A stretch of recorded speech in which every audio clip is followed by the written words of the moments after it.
சமூகம் நமக்கு என்ன கத்து கொடுத்துட்டு இருக்கு தெரியுமா? யாரையும் நம்பாத. அவனை பார்த்தா நல்லவன் மாதிரி இல்லடா. அவ வீட்டுக்குள்ள வந்ததுல இருந்துதான் அம்மா இப்படி அடியோட மாறிட்டாங்க. நீ எதுக்கு யாழினி துளசி மேல தேவையில்லாம கோவப்படுற? அவ இடத்துல இருந்து பார்த்தாதே அவ வேதனை என்னன்னு புரியும். எப்படி அண்ணி இந்த நேரத்துல கூட உங்களால எப்படி பேச முடியுது?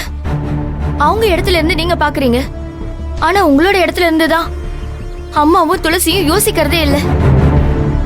அதுவும் அந்த துளசி இருக்கா பாருங்க, அவளுக்கு அடுத்தவங்களோட ஃபீலிங்ஸ் பத்தி ஒண்ணுமே புரிய மாட்டேங்குது.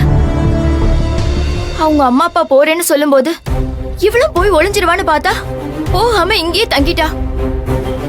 அவ இந்த வீட்டுல இருந்தா நான் இருக்க மாட்டேன்னு தான் அண்ணா சொன்னாரு. அதுக்காக தான் அம்மா அண்ணாவை வீட்டை விட்டு போக சொல்லிட்டாங்க. அவ மட்டும் இங்க இல்லனா இதெல்லாம் நடந்திருக்காது. இப்ப கூட அவ இங்க இருந்து போயிட்டா அம்மா மனசை ஈஸியா மாத்திரலாம்.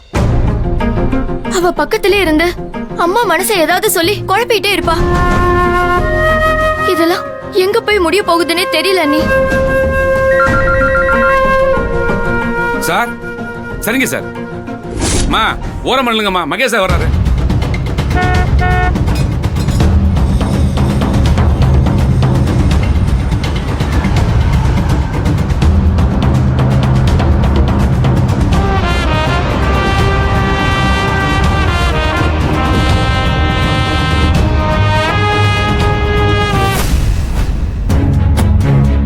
ஆனந்தி, நேத்து தானே உனக்கு கல்யாணம் ஆச்சு.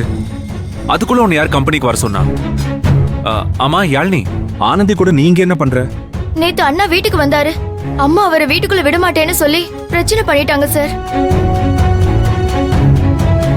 அவரும் கோச்சிட்டு போயிட்டாரு. அன்னை கூட தான் இருக்காருன்னு நினைச்சு இங்க வந்து கேட்டா அன்னைக்கு அண்ணா எங்க இருக்காருன்னு தெரியாதுன்னு சொல்றாங்க. நேத்துல இருந்து எங்க இருக்காருன்னு தெரியல சார். போன் பண்ணாலும் எடுக்க மாட்டேங்கிறாரு. எங்க இருக்கான்னு தெரியலையா? என்ன சொல்ற? வீட்ல என்ன ஆச்சு? கொஞ்சம் டீடைல்டா சொல்லு. எப்ப நீ அவ கழுத்துல தாலி கட்டினியோ அப்பவே உனக்கும் எனக்கும் இருந்த உறவு அருந்து போச்சு. உன் பையே உன் பைக்கு சாவி. இனிமே நீங்க நிக்கவே கூடாது. கிளம்பு. இன்னைக்கு என்னை ஆனந்தி பிரிக்கிறதுக்காக உன்னை என்னை பிரிச்ச இவ நாளைக்கு தான் சுயநலத்துக்காக என்ன வேணாலும் பண்ணுவா, யார வேணாலும் அழிப்பா.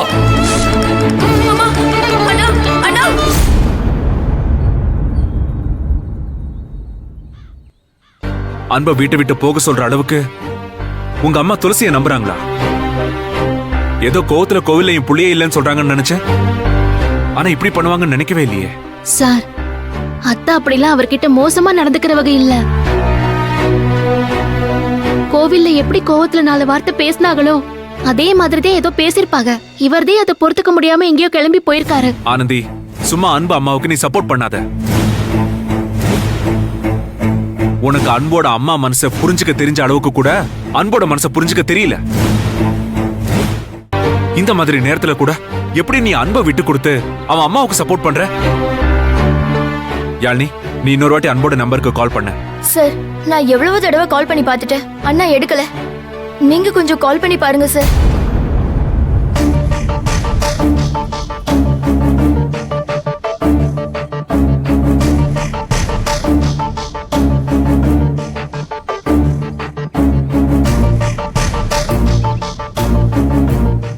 ஏன் காலையும் எடுக்கல. அந்த அளவுக்கு அவன் டிஸ்டர்ப் ஆயிருக்கான். இப்ப என்ன சார் பண்றது? என்ன ஆனந்தி, நான் என்ன சொல்ல முடியும்? அவனா மனசை மாத்திக்கிட்டு வந்தாதான் உண்டு. ஒருவேளை நீ கால் பண்ணணும்னு அன்பு எதிர்பார்க்கறானோ என்னவோ. Correct sir. அண்ணி போன் பண்ணா அண்ணா எடுத்தாலும் எடுப்பாரு. அண்ணி, நீங்க கொஞ்சம் போன் பண்ணி பாருங்க அண்ணி. இல்ல, நான் எப்படி போய் போன் பண்றது? பிரச்சனையே என்னாலதே. அதை ஊதி பெருசாக்க நான் விரும்பல. அப்புறம் என்ன யாழ்னி, அன்பு வீட்டை விட்டு போனதுல ஆனந்திக்கு எந்த கவலையும் இல்லாத போது எனக்கு என்ன வந்துச்சு? நீ எதுவா இருந்தாலும் ஆனந்தி கிட்ட பேசிக்கோ. எனக்கு நிறைய வேலை இருக்கு. அண்ணி, தயவு செஞ்சு நீங்க ஒரு தடவை போன் பண்ணி பாருங்க. கண்டிப்பா நீங்க பண்ண எடுப்பாரு. கொஞ்சம் கால் பண்ணி பாருங்க அண்ணி, எங்க இருக்காருன்னு கேளுங்க. இல்ல யாழ்னி, நான் பண்ண மாட்டேன். அவர் பண்ண காரியத்தால என் அப்பா அம்மா நேத்து எவ்வளவு தலை குனிஞ்சு அசிங்கப்பட்டாங்கன்னு தெரியுமா? அவங்க மனசு நொந்து போயிருப்பாங்க. அண்ணி, நீங்க தான் அப்படி நினைச்சிட்டு இருக்கீங்க. மாமா அப்படியெல்லாம் யோசிச்ச மாதிரியே தெரியல. உங்களுக்கு ஒரு நல்லது நடந்திருக்குங்கிற நிம்மதியோட தான் அவர் இருந்த மாதிரி தெரிஞ்சது. எதை வச்சு அப்படி சொல்ற? காலையில உங்க அப்பா வீட்டுக்கு வந்திருந்தாங்க. நடந்ததுக்கு அம்மா கிட்ட மன்னிப்பு கேட்டாங்க. ஐயோ, அவரே அங்க போனாரு. அத்தை என்ன சொன்னாங்க? ரொம்ப கோவப்பட்டு திட்டிட்டாங்களா? அந்த மாதிரி சூழ்நிலையில அவங்களுக்குள்ள சின்ன சின்ன சண்டை இருக்கதான் செய்யும். நாளைக்கு எல்லாம் சுமூகமா போனா எல்லாமே சரியாயிடும். இப்ப அதெல்லாம் ஒரு பெரிய பிரச்சனையே இல்ல. நீ அண்ணா இப்ப எங்க இருக்காருன்னு தெரியணும். அதான் நமக்கு ரொம்ப முக்கியம். தயவு செஞ்சு அவருக்கு ஒரு கால் பண்ணி பாருங்க. அவரு நிச்சயமா எடுப்பாரு.